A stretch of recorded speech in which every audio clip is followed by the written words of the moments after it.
That toy life. To catch these ghosts, you need the real Ghostbusters. Nice landing, Han Solo. Spaceships and Luke Skywalker sold separately. Batteries not included. That toy life. Surprise. Long time no see. What was that? What was that? Did you totally screw up? No, not at all. What? Jeez. I was trying to do like a big reveal, but then Ashley totally doesn't know how to ad lib, and he's just like, bah. So at this time, I'm not really ad libbing. I'm copying the link and pasting it into some Facebook feeds and Twitter feeds and whatnots. I thought he was just going to sabotage it. I thought it was what he was doing. I'm sorry. So new year, new start, new everything, and then old things continue as well. So yeah, I continue to accumulate too much junk. One new thing. Have you? Well, I don't know if you've kept up with this, Austin, but I'm sure Ashley knows. Have you noticed the amount of McFarlane figures lately, especially DC focused ones that have been popping out the side eyes? Oh, God almighty. I haven't paid attention as much. Like, let me look at my. I first noticed it with Rob because Pattinson's I do Batman. have. No, I have this Superman. It just started recently, so it's that. Yeah. That one. None of the Justice League had it. The first time I noticed it was like I said, Rob Pattinson's Batman. That's just started because I saw the pre-order and I noticed he was kind of looking off to the side. And tell me this: is Spin Master because you were talking about Batman? Is Spin Master doing Batman or certain figures of Batman? Because I saw them in Walmart and I was kind of confused by that. Did they do other Batman figures? So when DC, when Mattel lost the DC license, they sort of divided it up where McFarlane Toys got like the collectible kind of side of it. Spin Master got the younger age group kind of stuff. Gotcha. So they have been producing, little 4-inch action figures for the past 2 years, which I have like quite a few of them. Oh, okay. See, I was wondering if they had been doing it before. I only just now noticed, but I saw that the Batman movie figures were in Walmart and they were done by that company. Yeah, they didn't look bad. They were just like, smaller, kind of like the 3 3/4 inch, 4-inch, whatever figures. Yep. That's what they are. And with that line, all the McFarlane line for the Batman movie, I think every one of the characters has that you can see their pupils. They have. And they're all looking. They're like that. Penguin's doing it. Catwoman's doing it. Yeah, they're just like. No, don't turn your head. Just turn your eyes. Just like that. Just like that. Just like you look to the side. And yeah, a lot of them have been doing it now. Like Superboy Prime, I think, has it. One of the Batgirls has it. A lot of them have been doing it, and it's a weird choice because I'm of the anytime I set up a figure, if they had multiple faces, I'm fine with a neutral face. That's my go-to thing usually. But apparently with this, according to what I've read from one person, it's just a speculation, but apparently it might be easier to get past quality control because when you're doing something centered, it's apparently, I guess, maybe a little bit harder to be precise in getting it, directly in the center, because if you get one a little bit off, your character might look like they have a lazy eye a little bit. Mm-hmm. So this is one of those put them examples. both to, so if you just put them both to one side, it's a lot easier to keep it precise, and it looks bad, but you can get away with it. So it's an annoying, Yeah, it's like one of those examples of the why kind of corner cutting. That was a bad decision. Yeah, I could see that for sure. I'm just curious who said that. Where'd you find that out? Oh, it was just a comment in a Reddit thread I saw when people were asking about like why the side eyes have been going up. I'm just curious. That's where I got it from. They just mentioned like it's most likely a QC proof like thing, like an easier way for them to get it through QC without so many like issues with keeping it straight. And it makes sense because it seems like they're producing more figures, but the quality is dropping on the figures. It's like they're really trying to milk this thing before the license expires, but I don't imagine DC pulling that license from them. Yeah, You know, I noticed another thing. In the Facebook post, sometimes people will put up, what is it? The unpainted figures. Has that been something that's just been happening? that's relatively new too. Yeah, I think, and they're Yeah, it I don't feels know if kind of they're it's just platinum lazy. For platinum me, or it just gold. yeah. Yeah. Well, I can see it. I can see it two ways. Mm-hmm. One, a lot of people complain about the paint apps on just the painted figures. Like, there's not much to it. Mm-hmm. So, I can see it as, okay, let's release an unpainted figure, paint it yourself kind of thing. Mm-hmm. Yeah. But they're harder to come by because they're platinum or gold label or whatever, kind of short pack thing McFarlane likes to do. Well, but on the other hand, it is like another variant I have to collect, and kind of a lazy variant at that. Well, and also it's a variant that you can't control if you get it or not, because I saw some people, inadvertently got it. I think Swamp Thing was one thing I really noticed it with. People were getting the unpainted Swamp Things, and they didn't want them. They wanted just a regular Swamp Thing. That's what they thought they were getting, and then suddenly they come up with this unpainted figure, and it's like, well, I don't know anything about painting. What? Yeah, so I mean, the platinum. I think that's the idea behind the platinum. It's like, oh, you won the golden ticket, and you got the platinum figure. But and usually that's better with all of the other figures except for Swamp Thing, because it seems like everybody that ordered from Amazon, you had a better chance at getting the platinum unpainted Swamp Thing than the regular Swamp Thing, which is really weird, But yeah. I haven't even, I don't think I've gotten any McFarlane figures since the Suicide Squad wave. I did have some of them pre-order, like I had pre-ordered that Red Hood and that first Geralt, Netflix Geralt from The Witcher, and I ended up canceling the last minute for a little budget reason. But I don't really have anything planned to get from them, except for like the only thing I currently have pre-ordered. I have one figure pre-order, and that's another Geralt that's coming up. They're doing another wave of Witcher for the Netflix series, and that one actually looks a little bit better than the first one. So, I'm fine with just skipping to that one and having that one instead. I still need to get the Flash. I want to get the Flash from Justice League, the one you have. I would like to get that. I mean, I would like Batman, like all of them really. Cyborg, Aquaman, Wonder Woman. I just really, really loved this blue suit Superman, because I always wanted like an official one, like a really good looking like Snyderverse Superman. So this was just great, and I kind of want the black suit too, but I just haven't pulled the trigger to buy it. But I do want the black suit variant, because who knows if you'll ever see that again. Oh, I do want the Superman animated series figure. Oh yeah. Yeah, I mean, unless somebody else puts a different version of it out, because I wish I had like what was it, DC Direct or whoever put them out before, puts out like Batman DC animated series. Direct, I mean, I wish I could get a version from them or something. I would love to own like a Superman from the animated series and like a animated series Batman, obviously. What about Val Kilmer Batman? Oh, obviously, yeah. I mean, when McFarlane Toys puts those out, I'll be all over them if they actually do it. But which one like would you want Forever first? line? Though? Which one would you prefer? Would you the Panther suit or the Sonar suit? I think that's what they called it, isn't it? The Panther suit, the original, like the suit that he wears for the first part of the movie. I probably I don't know, because I have an affinity for that one because of it being more to the original. But I do love the Sonar suit, so probably I would go for the Sonar suit first, because it's the iconic Forever suit. When you look at it, you're like, that's the one from Forever.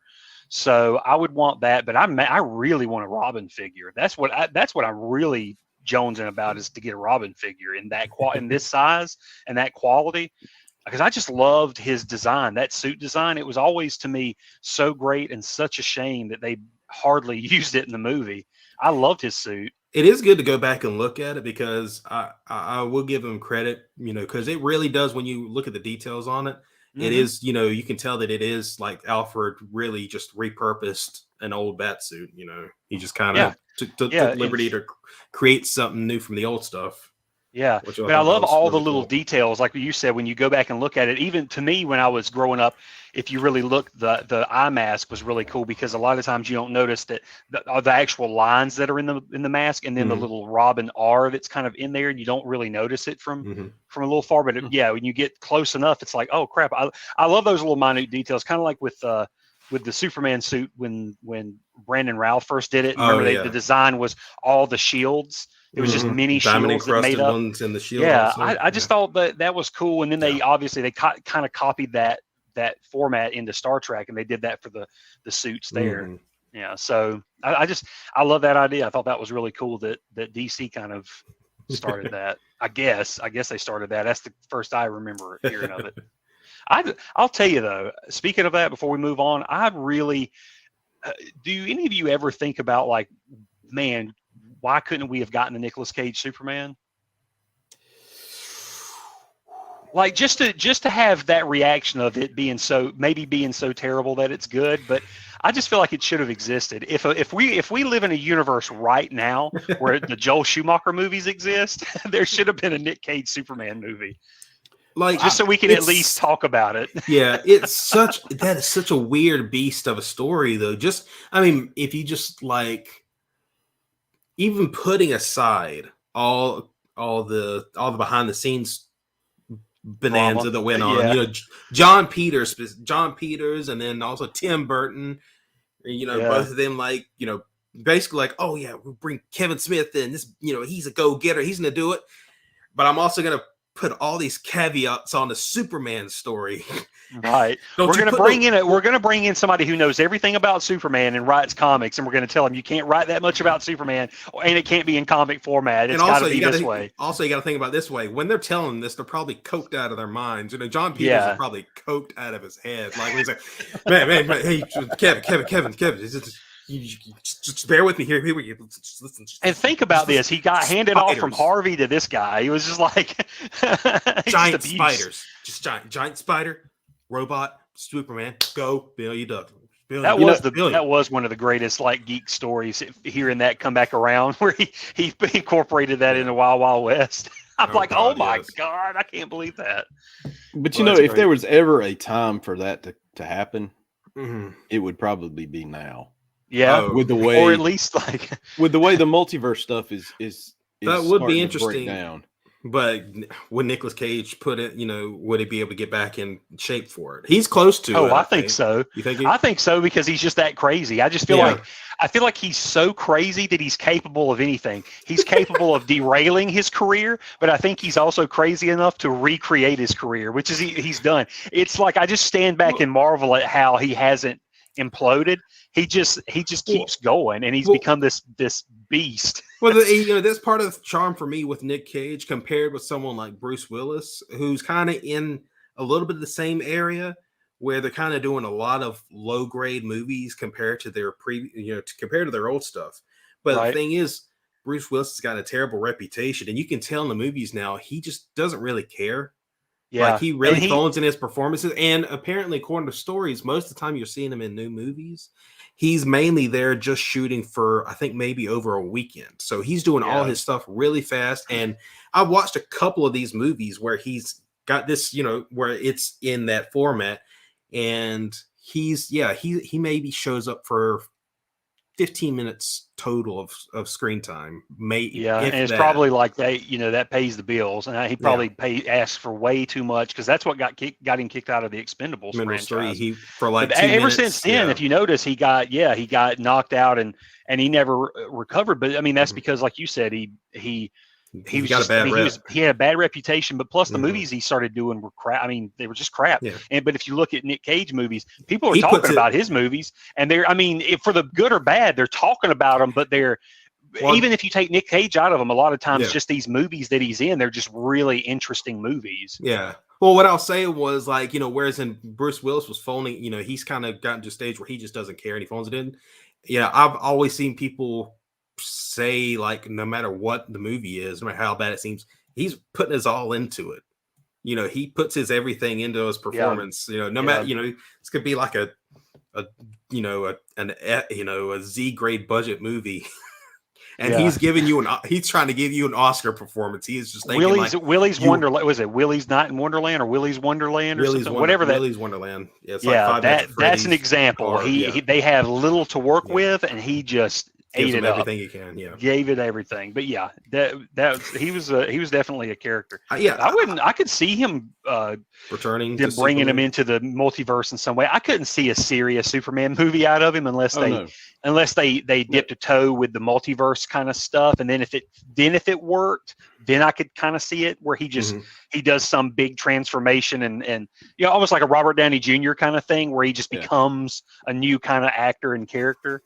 I don't know. It's like I don't know, but yeah, that would be interesting. Well, to me, it's like DC says, okay, multiverse. They come up with the idea first. Marvel takes it and runs with it while DC sits there and fights over what's going Trying to to figure happen out in their what they have to do. movie. Marvel creates it with Spider-Man No Way Home. Austin hadn't seen it, so we're not going to get into spoilers. But the new Doctor Strange and the Multiverse of Madness is They're coming deep out. diving into it with that one, And I think. Have y'all been following like any kind of rumors or spoilers? You've or told me a anything? couple of the rumors that you've heard, and those do sound crazy. Yeah, The thing that I saw was Endgame has nothing on this movie. It's like there's going to be more Marvel superheroes in this movie than in Endgame. But is it going to be all new characters? Like, Well, no, I mean some of the same some people, from but like previous, but a lot of new ones too. if you hear stuff like they approached Ben Affleck about coming back as Daredevil for a cameo. That would be cool. Yeah, then I mean, I would be down for it. I love Ben. Then Nick Daredevil. Cage back as Johnny Blaze. I don't know. possibly- Maybe I guess that For could be his I'd way fine with in. that. I would do Um, it, but I mean, whew. Tom Cruise, which I hate this rumor. Ah. Tom Cruise is Tony Stark. I hate this rumor, but yes, Tom Cruise is Iron Man. It makes sense because he's Tony Stark in real life. Well, I mean, He can't. He tried for it. He was He close. tried, he was yeah. in talks with Marvel. I think this is around the 2005, 2006 era when they were trying to still develop Iron Man. Before I think this is before Jon Favreau finally got cemented in, and Robert came later after that. But yeah, he was a heavy talker. Like he was talking the town of being a possible Tony Stark. Yeah, and lots of like John Krasinski is Mr. Fantastic. Like That's been around forever. Yeah, but they're talking about introducing at least Oh, one yeah, of yeah, them yeah, yeah. in this film. So I mean, there's I've heard lots of X-Men stuff. talk too. Like Yeah, we me might too. see, well, and not just brand new X-Men. Like might see some old faces from the Fox X-Men universe. Yep. Because some Like people. Toad?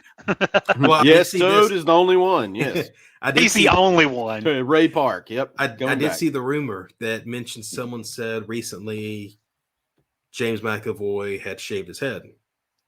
Have you heard that? No, I I didn't haven't. know that. I had heard that somewhere, and they said it might be for a role, and then if it fits, maybe that's what it was. Mhm. Who knows? Who knows? I would like to see Tyler Mane come back as Sabretooth. That's a weird, that he became kind of a favorite for people, and for some reason, they I don't never know. attempted to bring him back. And I've always been so confused as to why they never even tried to bring him back. Maybe I don't it was know 'cause he was a unless weak he didn't- actor. I mean, I mean, it it's could not be. like he did that It could much. be, He but he didn't need to be too much. I'll tell you this much: he scared me more than Liev Schreiber did. I don't know. Liev Schreiber was like campy, and not campy, but like just more like theatrical and just more. I love Liev Schreiber, but we know how he is. And with Tyler Mane doing Sabretooth, he was just creepy and just this whole. He was intimidating. Beast. Yeah. He was scary. And I think it was the eyes, really. Those eyes creeped me out. And then he would just put his hand around your neck. the guttural animal growls that they would. I don't know if that was a post FX thing or if that was something he was doing himself. No, that But was those, epic, yeah. But it was effective though. It made him very. It upped that like creep and intimidation factor. Especially when he grabs Storm and tells her he's like, scream for me. Like that to me was when I first watched Predatory. that it was just such an intense scene. Like I'm like super scared for him. I mean, they really made it seem like they're not just all superhumans fighting. I'm like, this punk will like shred you to pieces. Yeah. Like he's scary. Yeah. And yeah. Oh yeah. Speaking of which, Ashley, Yes. I believe me and Austin, because we apparently we both did this around the same time. We have seen Eternals. Oh, y'all have. Man, what did you think? Did you? Oh, have you seen it too? Oh, yeah. remember he I saw went it back to- in theaters. yeah, I went- Oh, okay. Okay. We're catching up with him. Hmm.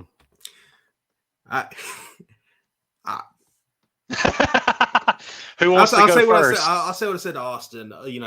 Out of 5, I'd give it a 3. There was some stuff I really liked, but I'm not sure if it outweighed the stuff that I ended up just not liking. gelling with. Yeah, there were sometimes some of the chemistry was great with certain characters, and some of it was just god awful. Like for me, Enchantress and Icarus, I really did not dig their dialogue chemistry. Or not. What did I just say? Cersei. What did I say besides Icarus? Enchantress. I don't know why. Yeah. Green costume. Yeah. Oh no, I was thinking of Gemma Chan in my head, and then for some reason I said Enchantress. But yeah, Cersei and Icarus, I did not dig their chemistry. Yeah, me either. But I'll tell you what I did dig. I really loved Athena and Gilgamesh. Their chemistry. Who was it? Don Lee and Angelina Jolie. I love. Well, there's a moment that I really loved that kind of seemed to like, oh man, they're really good. Was when they were telling Druig what had happened. They found Druig and they're telling him and everything, and you see that Gilgamesh is kind of sleeping through it, like he's falling asleep. And Cersei, like not even looking, she knows he's asleep. She kind of taps him awake. I just felt like such an old couple thing, that they're that kind of in sync with each other. That she can do that stuff without even being really paying attention to him. So their chemistry, to me, their chemistry was better than like Cersei and Icarus. Icarus in general, I like the guy. He's a good Richard actor. Madden. Yeah, he's a good actor. He's from Game of Thrones, but I didn't like him in this movie. He wasn't that good. I didn't think he was all that good. Just in general, just in terms of his acting, he kind of was wooden and kind of flat. It felt like. Even when he had his big reveal scenes, like some of his more emotional, like some of the more like the big climactic moments with him, always kind of fell flat with him for some reason. But that's just my opinion. But I felt that with him, and I felt like you said with Gilgamesh and Athena. I like Athena in general. I'm not like a go-getter Angelina Jolie fan, but when I will call her out when I think she's doing a good job, and she did great in that movie. But I think everybody, all in all, and maybe it's just this. I don't know. I think the dialogue just sucked. I think everybody just couldn't deliver dialogue to one another. Nobody had it felt like all these jumbles of characters on the screen, and I don't think any of them. It just felt like nobody had a screen test for any sort of chemistry. Really, so people were just. It was it felt like a community play, and so not everybody's quite cut out for the roles or can deliver. So everybody's levels were all off to me. Kind of like if you go back and watch Rogue One and then watch this movie, it's just when you're dealing with that big of an ensemble, everybody was nailing it on, and they were kind of dealing with some similar scenarios and similar setups with Rogue One. So with this, it just everything was falling flat for some reason. So all the characters, when I was excited that I had more characters to focus on, I started to become bored because nobody was really bringing anything to the table. Now, when it came to the special effects, I thought the special effects were good and the action sequences were good. I just felt like the movie just drug. The cinematography was great. It looked good. I think, Ray, you made a comment about the changing aspect ratios. It became noticeable for me, distracting sometimes. Where I don't know. It was constantly switching out between IMAX and regular. It happened so often. The only movie I've seen to do that besides this kind of movie, because obviously Chris Nolan was the first one I know of to kind of do that. But it, like you said, as frequent as it was, even with The Dark Knight Rises, that movie was shot, I want to say 60% in IMAX or something like that, way more even than Dark Knight, but you still don't quite notice the shifts in your aspect ratios. But that movie, like you said, this movie notices it. And watch Transformers What's the first one with Marky Mark? Age of Extinction? Yeah. Yeah, Age of Extinction was the first. Yeah. If you go back and watch that one, it was the same way. The aspect ratio, there's like three different aspect ratios in that movie, and it's always going and it don't bother me, but I notice it. Yeah, it's a Transformer. Well, one reason why I didn't notice it because I only saw it in theaters and I have not watched it on video on a screen. But I'll say one reason why it probably isn't so noticeable. Something like Nolan is when he makes use of it, it's extended for the sequence that you're watching. Like remember, like in The Dark Knight, for example, one of the big first times he does it is the bank sequence at the beginning. It stays in IMAX until the end of that sequence, basically. I think it does. Like but in something like this, in Eternals, when like say there was the attack on the village, that was one part when it really got noticeable for me was when the deviants were attacking the village. There would be moments where you'd see the deviants, they'd be in IMAX, and all of a sudden you'd see one of the characters back to that. Instead of just keeping the whole sequence in IMAX, they kept doing these switches and aspect ratio, and it kind of kept hitting, like kept taking me out of it. Where I'm just trying, okay, whoa, okay, whoa. So you can change that. Plus, right? I was going to say you can change that on Disney Plus to just the regular version. That's the IMAX enhanced version. They default you to, but I always pick that because I love the IMAX sequences. Yeah. But I get what you're saying because I noticed that too in this movie. Instead of it enhancing some scenes, it would just flicker. It would be like we have all these. We have all this footage, but unfortunately we have 3 different cameras that caught it. So we're just gonna mishmash. Yeah, I get that. Like even Disney Plus, The Mandalorian made really good use of IMAX because if you remember the episode where they fight the Krayt Dragon. Yeah. That Krayt Dragon sequence, it opens up and it's beautiful. Because it's subtle. It doesn't, it's subtle, but it just opens you up and you're prepared for this grand showdown and boom. And you feel it too because they use all the space because this is a big monster. Yeah. That's why I love that format. Yeah. And I heard Barry Keoghan is going to be. I've heard rumors that he might be Joker. Have you heard that? Or Keegan? How do you say his name? I say Keegan. I thought it was like Barry Keegan or something. I'm assuming that's how you pronounce it, but I don't know. I know he's from Ireland. I'm hoping that the directions he had in that movie were specific for why his acting was like it was, because there are certain times when you first meet him, especially where I was just very underwhelmed by his acting performance. Because it was mainly like everything down here was moving and nothing up here was moving. Like, when he would even shout at the villagers, go, run. But and then it, he did actually, maybe it's a thing about the character, maybe them becoming more emotive because he did get a little bit better once he reunited with Makari. I was going to say, I don't remember in Dunkirk. I don't remember him being like horrible. Yeah, I was going to say maybe might have been also in Dunkirk. I was going to say though, I think he was in that movie, but in Dunkirk too. I mean, Harry Styles is in that movie, but it's like there's. I was going to say there's a lot of actors, but the movie is so high paced. Yeah. Really, the only people that have a chance to shine are like the generals. And like I thought Tom Hardy was even him being restricted because then again here's Chris Nolan shoving a mask on him, but he hit that sequence is so intense to be like this is in the 40s, it's just a dog fight, and also him trying to protect himself in the air and look out for people. It's like just a really intense acting that he's doing, and making it in that little confined space. You think you're safe from me in the sky?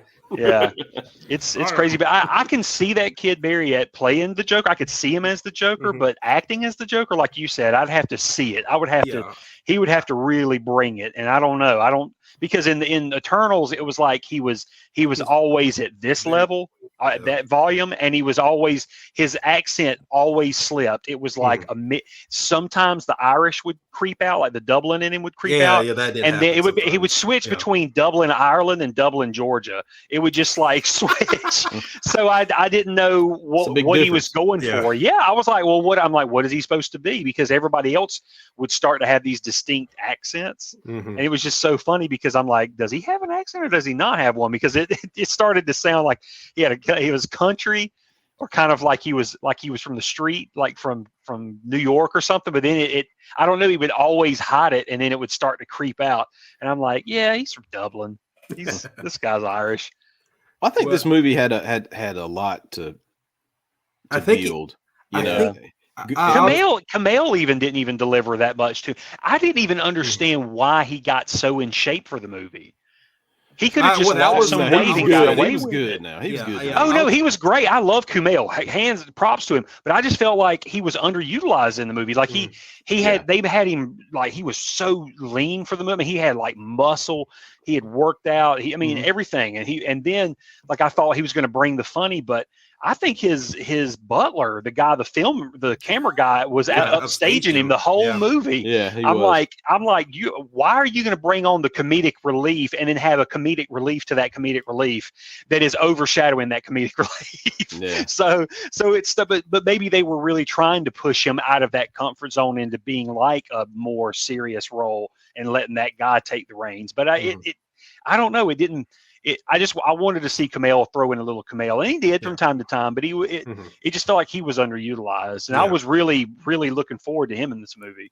Like I was expecting him to be more jiving with him than Angelina, and I'm flip flopped. I think this movie probably could have benefited from probably two things. If they had different writers, maybe. Like if they'd had someone come on and maybe take the overall story and handle it differently, like at least the dialogue, or big picture wise, if they had just cut the story down a little bit to something else, like, because it did sound so massive by the end of it. And the mystery, it seemed like they wanted there to be some kind of cosmic mystery they were going to be figuring out. And then they ended up just shorting it out quick. It's like, oh no, the emergence is going to kill all the humans. We got to go ahead and save them.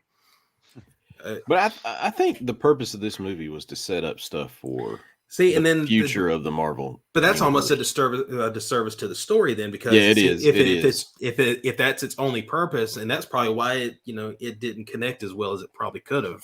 Yeah, which I think it hurt. I think you got hurt too by just the cast, the amount of people that they had to get into the story, especially for an origin movie. So it really should have been about 4 or 5.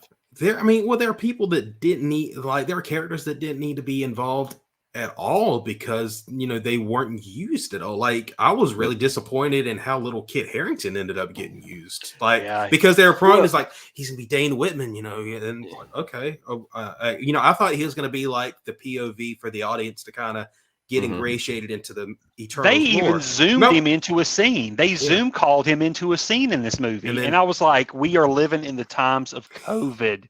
Oh my God. It's like Kit Harington on the phone, like, hey, and action. Like, it was just so weird seeing like him in some scenes. You know what I'm saying? I never see that in movies that much. It's always, I don't know. It just felt so much like they just like, we need to get Kit. He doesn't have enough screen time. So they went to a trailer and filmed a scene for him and like put him in, and put him on the phone. And which scene was that? Do you know? I'm trying to remember. Ray might know better, but it was later in the movie, and we hadn't seen him for a long time. And I think it might have been when they were with Druig. I think it might have been when they were in that village. I think, because she was able to get the call, and then Kumail like comments like, "How are you getting a call? I have no bars out here," or something like that. Yeah, gotcha. So, but like I said, there were great things in it. Like for me, surprisingly, Angelina Jolie was the highlight for me. Like I loved her performance, and I loved like the character Athena. Like she was because she was vastly different than the rest of the Eternals, just because the whole thing, the whole issue with her. She wasn't kind of getting her memory reset or whatever, so she was, she had all these memories built up. So to me about this whole thing, so when Jack Kirby first created the Eternals, he was under the impression that they were going to stay like Marvel's over here. Here's the Eternals. Yeah, they're not crossing over. But Marvel said no. They're they're part of it now. So I don't think they were originally written with that in mind. Yeah, and they don't really fit into the Marvel universe like maybe they should. Because there's a lot of questions about how I mean, they tried to write it off as like we're not supposed to interfere with human stuff and stuff like that. Yeah, but I think the biggest thing that this movie did, besides introducing like the big ginormous, the Celestials, Celestials, and the things that may come from that. Blade, of course, Galactus. Galactus, but you get your first not really look at Blade, but you get to hear him talk at the very end.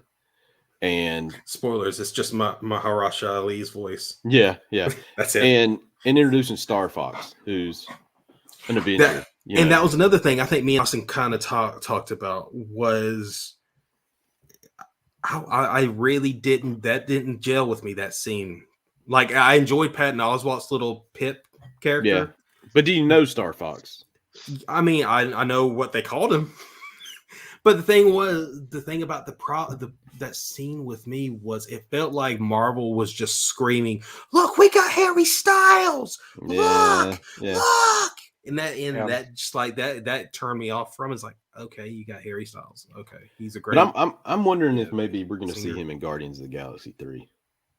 I mean, I'm more excited about seeing Adam Warlock. Will Poulter. Oh yeah, is a great actor already. We know he's a great actor, so I'm more excited to see him. It's like Star Fox, like it's Harry Styles. My kids are like Harry Styles.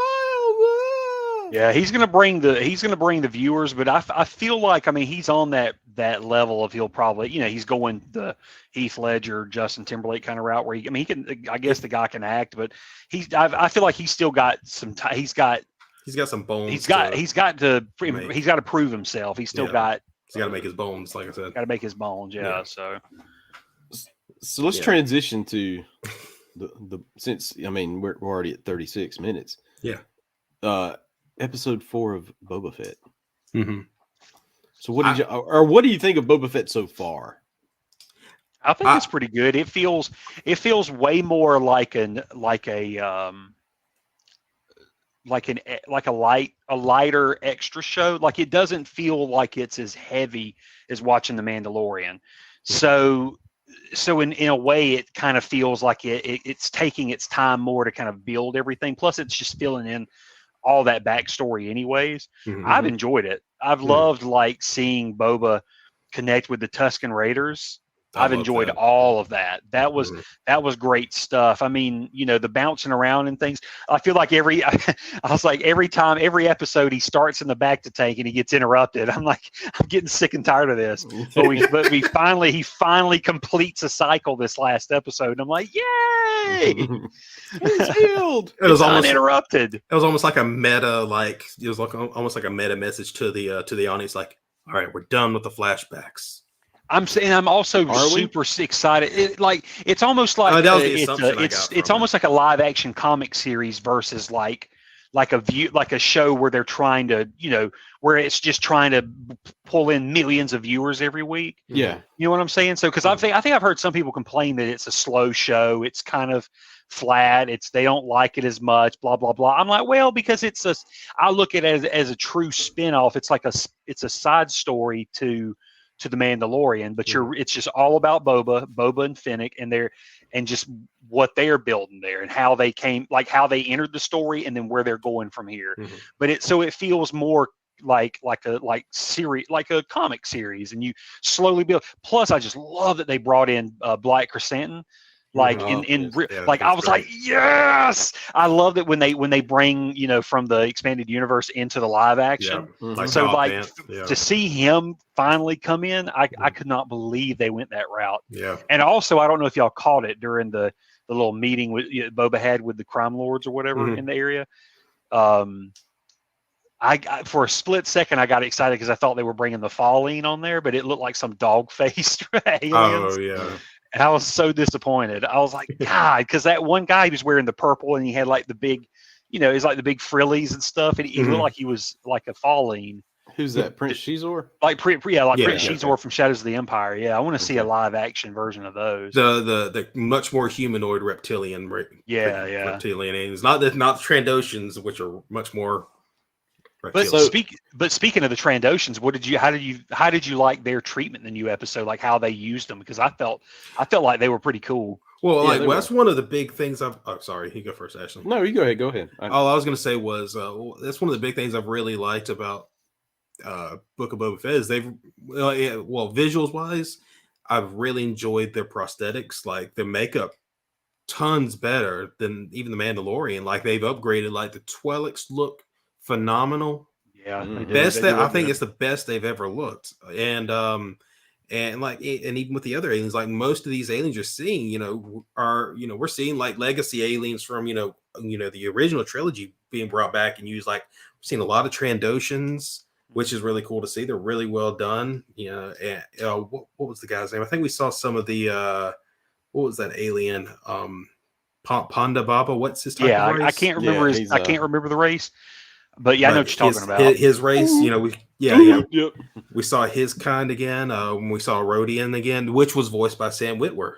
Sam Witwer is he's the best. I love that dude. But or were you talking story wise though with Trandoshans? Well, no, I was just talking about the look, how they captured the look. I mean, it was like basically all animatronic, and I couldn't tell if it was animatronic eyes or if they had used just CG on the eyes to blink, just so they can blink and look natural. They kind of did that. They went back and did that on the Ewoks and in the later, like the Star Wars Blu-rays and stuff. But I even like the they did the Hutts, which was really cool. You got the Hutts, and then you got to see like the big frog thing outside of Jabba's palace. And then even with this new episode, we go back to the Sarlacc, which was epic. Oh, yeah, that was cool. That was cool. Like, I mean, it was scary too. Me and my wife both jumped. It was crazy. That's one thing I'm loving about this and The Mandalorian, how they've just been playing in the Star Wars sandbox so freely, and really like with that one, and people were trying to say, oh, like Patton Oswalt, he predicted this with that filibuster scene from Parks and Rec. I'm like, but no, what other way was Boba Fett going to get out of the Sarlacc? They already told that in the original expanded universe. But I'm just saying, I love that we actually saw it, and I'm talking about there wasn't even like a flashback. I mean, they showed as much as we needed to see of him breaking out. I just couldn't believe how far they went in with it, where they were just like, no, we're going to give you. We're going to give you the Boba Fett story. Yeah, the dirty details. We're giving it to you. Oh, and we're going to tell you how he gets slave back. He gets the slave one back. No. It's the slave one. No. It's fire spray something or other. Well, I think that's the model of ship, though, isn't it? Yes, it's the slave one. I've heard some people, because it's saying, if they were going to rename it, they're, because it might be just a Disney thing and like the sensitivity around that word, maybe. But someone mentioned story wise, one way they could make it work is we've seen Boba is really changing throughout. He's not the same Boba that fell into the pit, into the Sarlacc. It seems like that had a very dramatic train, like the whole journey he's had, the Sand People, all the stuff he did on Tatooine, it had a dramatic effect on him. He even said it to Fennec, he's tired of working for idiots that are going to get him killed. So I don't, and he seems like he cares. He's more altruistic too. I think the kid from the Tuskens, I think his attachment to him maybe made him a little bit more. Well, he even mentions it, like he imagine how many lives we could save, if they were working for better people or had more loyalty, so I could see him maybe thinking like, okay, well then maybe I don't need that kind of name for it. Maybe I'll give it something better. I don't know. I wonder too, and this is, I don't want to keep hashing on it, but I wonder if they're going to circle around to kind of like him mirroring his father, of like wanting to start a family, because now that he's starting to get those new feelings and new, like his character change, that he's actually wanting to settle down. And because he flashes back to seeing his father leave him all the time, he always had to leave him on the Camino and all that. I just wonder if they're going to try to push that story at all, because that's the only thing about the Boba story that I'm confused about as to is where we're going to go with this now that he's starting to. It feels like he's starting to soften up a little bit and get smart or whatever. But you wonder, is it smart or is he getting soft? So I'm wondering like where they're going to go with that story, like how they're going to expand it, because I do want this to continue. I don't want it to be just a mini series. I would like it to continue on its own, parallel to The Mandalorian. So what are some things you don't like about it, if there is anything? I don't think so. I mean, I'm just trying to think. I mean, I would like to see a little more space stuff, maybe, but I'm sure we'll get to it. Like, because in The Mandalorian, they delivered on like good dog fights and space battles. But this one doesn't have to be that way, but I'm sure it's coming. But I can't wait to see more of that, because we've been more grounded and more developing the characters. He has his fighter ship gun spray back, so he's got it back. Yeah. So the Slave One will come in handy now. I don't think there's anything I really hate too much. And I look at people's big criticisms for it, and a lot of them just kind of, they don't end up bothering me in the end. Like, certain things, like we'll say specifically with episodes, like say, you and me talked about it in the last episode. We mentioned the chase, through Mos Eisley. People called it the slow chase with the Vespas and the Power Ranger kids and things. Like me, I'm just like, I love all that stuff. And also because it gave me a Back to the Future vibe for some reason, but also the colorful stuff just made me think of George Lucas, because he's got that 50s influence, that American graffiti stuff to it. So that's, that's why, that's another reason why it didn't bother me. And it just kind of, and they were also kind of these counterculture kids, And that's what, and Luke came from that. See, and that's what I like. I like that Tatooine has that. They have what I call them like sand rats. They're like like you said, the counterculture, the punk rock kids. Yeah. They, I wanted to see more of that. So when I saw them on bikes, on the swoops, or on their Vespas or whatever they had, that, and then like you said, seeing all the colors and all that, and then like the prosthetics, it really brought in some of like George Lucas's look from, like, if you go back and look at Droids, the cartoon Droids from the 80s, and look at the extras, like all the different characters. Yeah, a lot of them had this punk rock look to them. Yeah, and also like oh gosh, what was I gonna say? Well, speaking of which, did you notice that Ralph he's going to take a big crowd? Did you notice the Ralph? Well, did you notice the Ralph McQuarrie painting that they wrecked in the chase? Yeah, the Jabba. Yeah, it's like an altered version of the scene, because I think it was concept art of Luke meeting Jabba. I think it was that, and then they just altered it by taking Luke out of it, and I think they added another character instead of Leia. I think a Twi'lek. Yeah. But and there was another thing that they said, people I've seen complain about, there's the ongoing thing with Star Wars, that every time, some characters meet up with some characters from before that we've seen, like say Mando meets Ahsoka, Mando meets Bo-Katan, people are saying like, oh, it's such a small universe, and I just, that stuff gets annoying to me, because it's just, they can make new characters all they want, and it's not like you're going to care then. It's only when they meet, they get popular, and then they start meeting other people that you start to get annoyed about it. I don't mind characters interacting and running into each other. Yeah. As long as it makes sense. I mean, I could see shoehorn. I could see what people complaining about shoehorning in a character, but no, if you're building a universe, I think it's totally acceptable. Or like, there's another complaint about Tatooine, like, we need to stop going to Tatooine. What's the most boring planet? You have this whole universe, but it's an important planet, narrative wise for a lot of characters. There's a lot of ties there for Boba.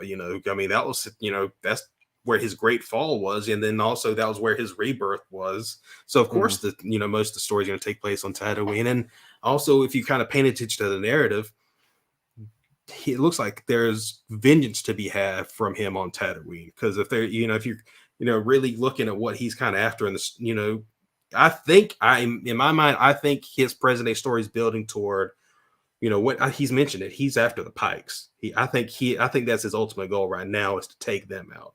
Yeah. And I think that involves taking out, taking over Jabba's place, consolidating power, and then he has the power to take them on. I think he's stepping into something a little bigger than what he realizes, though. Right. That's exactly what it is. But, I mean, especially if you got when the Hutts are involved, it's going to be a bigger story, and that's why I'm like, I can't wait. I hope they really go on with seasons 2 and 3 because I bet the stories are going to get bigger and bigger. And the Hutts are out of it. It seems like they're like, okay, yeah, we're not screwing with this because I think what they're going to do is bring Crimson Dawn back in. Well, I mean, speaking of, they got the comic series they've been going on with it, so they could be trying to tie in that into the show. Yeah, well, I've heard rumors about Emilia Clarke, like Kira might. Oh yeah, that's right. Yeah. So yeah, I mean, and she's poised to take over Crimson Dawn. If you look, the timeline, she is leading Crimson Dawn now. So because if she's alive past Maul's death, because Maul's dead by now. He's long dead. Yeah. So now I just don't know if she survives past. That was the thing, is if they brought her in, I didn't know if she would survive that long, because she is alive and leading Crimson Dawn during Empire. Yeah. So I mean, my only issues with the show so far are the mod gang. Obviously, I mean, you got one guy who looks like a Doctor Who reject, like the main guy. You got the girl who is like the whitest girl in the whole world. It's like you're living on Tatooine and you're that leather skin. And you have like pasty white skin. And then Luke was pasty. Yeah, but he had some. Luke was pasty. But Luke was white. Luke was clear. But then if you're gonna have guys. Look, if you're gonna have these colorful bikes, put some dirt on them or something. Yeah. Maybe they just care that much about. I mean, hey, think about that 50s culture. How much those greasers, guys, they would shine their cars constantly. You got to keep that in tip top look. And then some of the acting choices, like this dude who plays the mayor's, Twi'lek. Oh yeah, I love that guy. He was in Strangers with Candy and dude, all that. He sounds like exactly like somebody out of Star Trek: The Next Generation. I think that's on purpose, though, because I think he's supposed to have that kind of bureaucrat look. It sounds. He's trying to be as annoying as possible. I know the actor, so I know that his purpose in that character is to be as annoying, like you said, as annoying of a bureaucrat as possible, with the most annoying voice, face, because that guy's he's just a total character actor. But it doesn't sound like any bureaucrat we've ever seen in Star Wars. Okay, right? He just sounds like so out of place, and then. The dude who checks people in at the mayor's office. Oh my God, with the mullet. Jeez. That could be that's so far away from Star Wars to me. And there was somebody else that just really bugged me, and I can't remember who it is off the top of my head, but I'll tell you the only one I will say, the one that stood out to me, and I looked at my wife and I said, I think I'm supposed to know who this guy is. It was this black guy that shows up with the green dreads, and I'm like, I'm sure he's a rapper, and I'm not trying to judge, but he just looked exactly like it looked like he was supposed to be a cameo that we knew, like wink wink, this guy. Like this is it's like I knew it wasn't Kid Cudi. I knew it wasn't any of those guys. Kind of like the Harry Styles thing in Eternals. Like you see Harry Styles, where you're like, this is like Little Yachty. It's I that was the one where I looked at it. It was kind of like the Ed Sheeran in Game of Thrones kind of thing. Oh where God, you're just like, come on. It felt like, and I could be, like I said, I could be wrong, but the guy felt like he was forced in there as this cameo, and I just felt like such this old fart. I'm like, I have no idea who this kid is. And the Danny and I know this ain't a Star Wars look, because it was just green, his green dreads. It looked like they threw a cloak over him, and he sat down somewhere, and they said, here, they're going to interact with you real quick. He was like, I'll say a small rebuttal to your thing about the Danny Cyborg kids. Oh, the Cyborg kids. Okay. Yeah, I would say maybe this is just kind of a creative liberty, because this is the first time we've seen this whole subset of people. The ones that are cyborgs proudly, it's part of who they are, their identity, not just something they had happen to them, like Luke or. So I mean, because Star Wars games like the MMO, that's a whole class of person you can play, the cyborg. So maybe this is just them seeing us being introduced to their culture. So. Yeah. Oh, and how much? Sorry, before we move on, how much of Fennec is Cyborg? Is it just her guts? Just that. Just okay. That. That's what I told my wife. I said, I think it's just her midsection that's robotic. I think the rest of her's real because she swore up and down she was fully robotic. I'm like, I would have been mad if I were her, where he was saying like, "What? Aren't you to close it up? Why? Why would I close up that stuff?" Why would you hide up that beautiful machinery? Because you get infected. What if I go to a tropical planet? I want to put a bikini on. You think I want to show this stuff? Right. I want to get some sit skin. Dude, they can put your skin on it like they did Luke's hand for a little while. I think they called it like synth flesh or something like that. Yeah, synth flesh. Yeah. Anyways, Halls. Let's go to Halls. Who wants to start with that? I got a gigantic amount of Halls because it took us forever to get back. I don't know. I don't have much. I know that like over Christmas, I feel like I didn't get much, but I know for myself, I got this Ghostbusters 2 soundtrack that I'm super excited about. The score is the score, not the soundtrack. No, not the soundtrack. Okay. But it's the score, and it sounds so great. There's even like I think it's called the Ghostbusters are here. Where's it at? Who did the score? Was the same person who did the same guy, Randy Edelman? He is great too because I love how he'll have the epic stuff, and then sometimes you'll have just like all the firehouse stuff. music. Yeah, but there was like a I don't see it here, but there's a track on here where they do an adaptation of you can hear it in the score. It's like the Ghostbusters theme, and I never noticed that before, and it just sounds really, really cool. But today I got my comics. I mean, I'm not going to go through all of them, but you got like Superman 78 and a ton of Star Wars. I need to start on that sometime. 78. Yeah, I love this. 78 and Batman 89 has been great. I got to catch up on this really cool book though I got for Christmas from a family member was Kevin Smith's Secret Stash. Yes. And I didn't realize how much I would enjoy this book. Like it was a surprise. I'm like, wow, because I wasn't asking for it. I didn't know. I wasn't expecting it. And this is great. This is like the be all if you're a Kevin Smith View Askew fan. It's everything, and it's a good coffee table book, but because it's got like all kinds of behind the scenes information. Just sweet. But on top of that, it's got like inserts. Like for example, you got like the movie. The movie. It's like the cool thing. Yeah, you could. It's the fry cup. You could do that, or like cool. his note. Here's Kevin's notes. It was like his student profile at the Vancouver Film School. So it's like all of his resume and all that kind of stuff. It's got like everything in here, but it's actually written by Kevin Smith. Like he goes over his entire career in this book. I mean, from beginning to end. So I read this like a book, and I'm telling you, he dishes out everything. He connected so many. Like he filled so many gaps in my life. I mean, I really did. It took me back because, I had fallen out with Kevin Smith for a while. And I mean, I would watch the movies from time to time, but I really wasn't like I had kind of fallen out for a while, but this definitely brought me back around.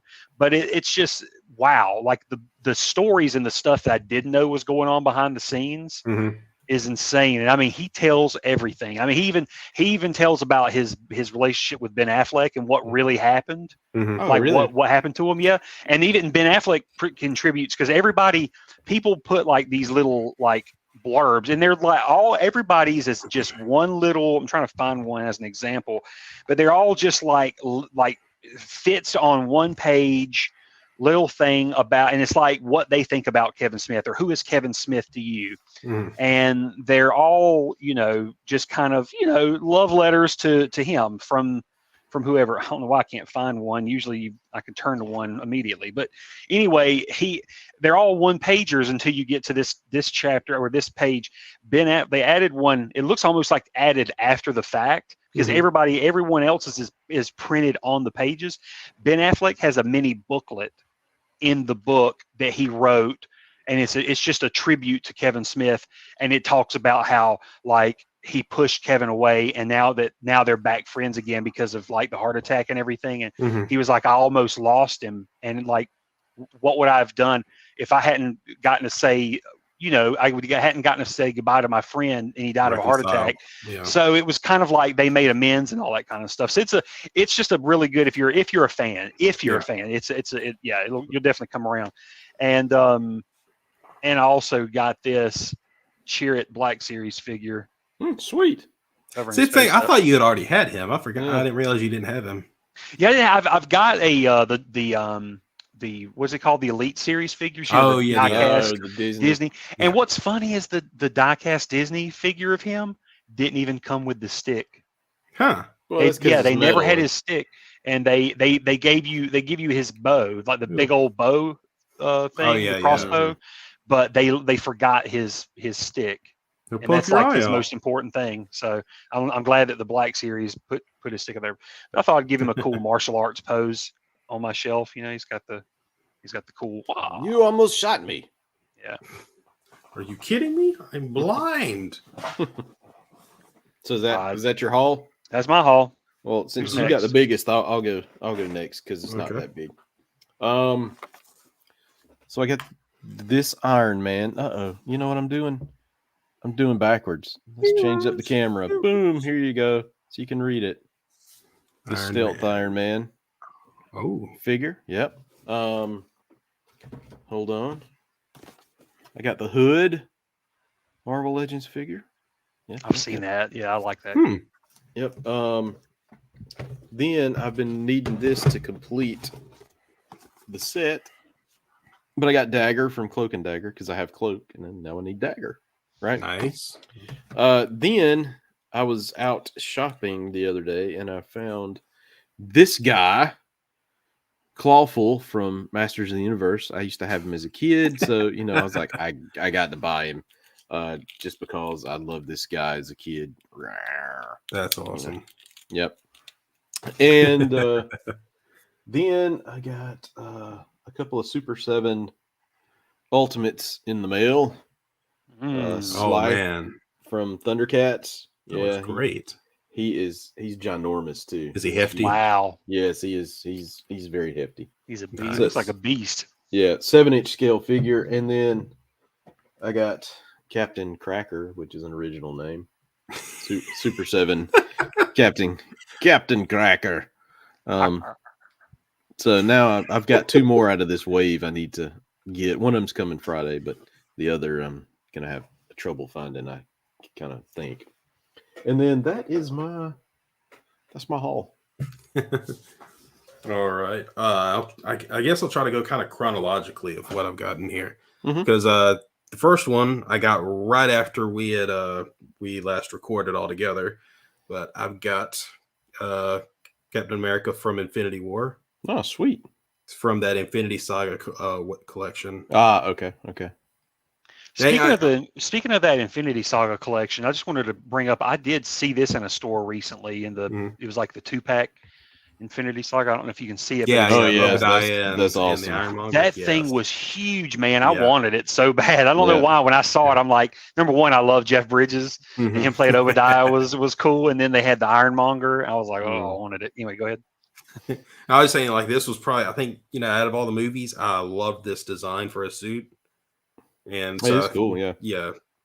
Like the stuff, like, he had the star taken off, just like cool little details, other than the fact that he's just he's a deconstructed Captain America at this point, Yeah. So I got that. I got some Lego sets.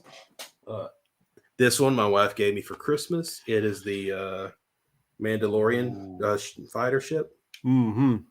And these come down and turn sideways. Oh, that is cool. That's Yeah. nice. Yeah, and it I comes. like that. Oh yeah, and even better, the minifigures it comes with Gar Saxon Oh, okay. and Bo-Katan. Her helmet's back up on the shelf, but yeah. That's cool. sweet. Speaking of Legos, I got my mom a Harley Davidson, the Fat Baby, the Fat Baby motorcycles. I got her a Lego. It was the Harley Davidson store exclusive Lego set. This thing was big. I mean, and yeah, her and her my nephew, her grandchild, helped her put it together. And man, nice. That was exactly what I wanted them to do. And yeah, I thought that was really cool. I'll have to show some pictures. Another Lego set I got was one I'd been wanting to get, but I always missed out because it was a little pricey. But finally made a smaller, more affordable version. But I have the slate one. Yeah. I keep seeing that at Walmart, and I'm like, I want that. I kind of want that. Yeah, I mean, it's a smaller. It's definitely a smaller version than the ones that came out before. It's probably about half the size of those. It's only really got size. Size is really only big enough for just Boba to sit in the cockpit. Gotcha. There's not much inside. Like this opens up, and you can put like a carbonite. There's like a little carbonite slug right in there. Okay, but that's cool though. I mean, yeah, it looks great though. I do want to get that. If anything, I want the Power of the Force, like from the '90s, like the Boba Fett slave one. I would I've wanted that in like another like maybe because I've got a Boba Fett figure on card. Maybe get another one to take out and put in the ship. But I would love to have that. And also the minifigures came with it were Mando with the Beskar armor and the Beskar spear. Yep. And Boba and his black Booby Fett. Boba Fett. That's just a weird combo to have. I guess it was because that was in the Mandalorian. It's from the. Yeah. I would have preferred to have Fennec just because I'd like to have her minifigure, and I don't. Yeah. And you can only get in that really expensive one right now, the one with Moff Gideon, his ship. So that's it for the Legos. So the rest of this is more figure stuff. I got Tech from the Bad Batch. Cool. Nice. Yeah, I've seen him in the wild. Yeah. Hey, buddy. Fantastic figure. I love it. I like the helmets are removable too. Yeah, that's one thing I've been job at these. Yeah, this is what I've been loving with their like helmeted figures these days. Most of them have been removable. I think the hardest one was my old because I've got the original Sabine that came out. The Sabine Wren. Yeah, we her helmet's a little hard to get on and off. But the Din Djarin Mando figure, his head's really hard to get. It just rips his face off. No more Pedro Pascal. Also, I have Wrecker from the Bad Batch. Cool. I got lucky with him because he sold out again right after I got him. Don't you fall over. I was trying to pull it. So you can see the helmet. But, man, I like that face. That sculpt is good. Yeah. I love how I love. I wonder what Tamara Morrison thinks of like seeing all these characters that are like morphed versions of his face. Like that's probably why he finally came back. He was getting tired of like seeing these representations of him. He's like, they better bring me back. Because especially the Bad Batch, because they're really different than how he looks. Because these are almost like mutated versions of him. Yeah. And the last one, I'm so glad I was able to grab this, but I got Fennec Shan. That's cool. And she does come with her helmet, which can be put on. It does go a little snug, but it does go on. Oh, that is cool. Yeah. Who knew she had robot parts? But yeah, it's too bad. Yeah, they don't have any little. It's too bad they don't have any like little reveal thing where you can see the robot parts beneath. But yeah, that's the variant coming next week. But yeah, I think that's all I got. Oh, and I mentioned this to you last week because I showed this to you. So remember I told you about this figure this minifigure? Harriet Bunny, I think is what she's called. She was Batman. A character that was in the Batman Lego movie, I think. I gotcha. Yeah. So I think she was just maybe an original or something. Yeah. To be a wacky Batman villain. Yep. I will show this. I did forget about this. I went and dug into my mom's like boxes back at her house to complete this, and I was able to find all the pieces and put it all back together. And look, I finally got my Green Goblin back on his glider. That is awesome. Spider-Man. That figure's going for money too, man. You really need. Yeah. Oh man, you really need to see No Way Home. Just Willem Dafoe is fantastic. I know, man. And I know that they change up his suit in the movie. He is in this suit. I think probably first time you see him, and then he probably changes it later. Yeah, basically, he just gets rid of the mask. Basically, he adds a little bit to himself, and but puts a hood on or whatever. But it works fantastically because they rely just basically his acting, and he brings Right. it. Oh yeah, I can't. That's why I can't wait to see the adaptation. I'm just glad they're bringing him back. But I had the figure forever. I've had him, and I've got Spider-Man hanging up, but the glider was missing, and I knew it was at my mom's, and I finally just went back there and started digging through old boxes in our shed. And yeah, it was so weird. This thing was like in 3 different pieces, and I had to put it all, or 4 or 5 different pieces, and I had to put it all back together. Still need to clean the base. This stand is dirty, but dude, if you had it mint on card, it's going for about $250 right now. Man. But loose is still going for between $100 and $150. Wow. I love that his pumpkin bombs are in the thing too. They roll around. You can't take them out, but Also, they're in there. look, it's mint. I love that I have all the pieces.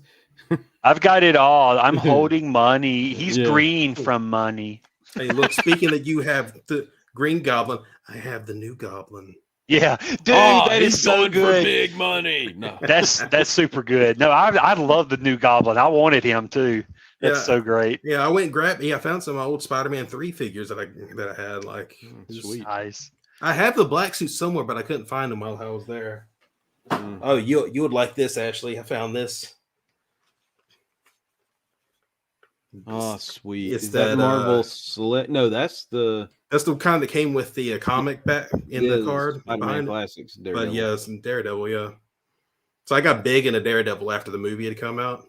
Oh, so, yeah. When I saw that there was one of these kind of fully posable figures, I was close. I can't remember where I was at, but I was super close to buying a Ben Affleck Daredevil, and then I put it back. I think I ended up getting something else. I almost got. Was that with you? You showed it to me. Yeah, and I almost got. Oh yeah, that's where it was. It was at Planet Fun. Yeah. I was so close, man. I should have got it. I think I should have got it. I think yeah.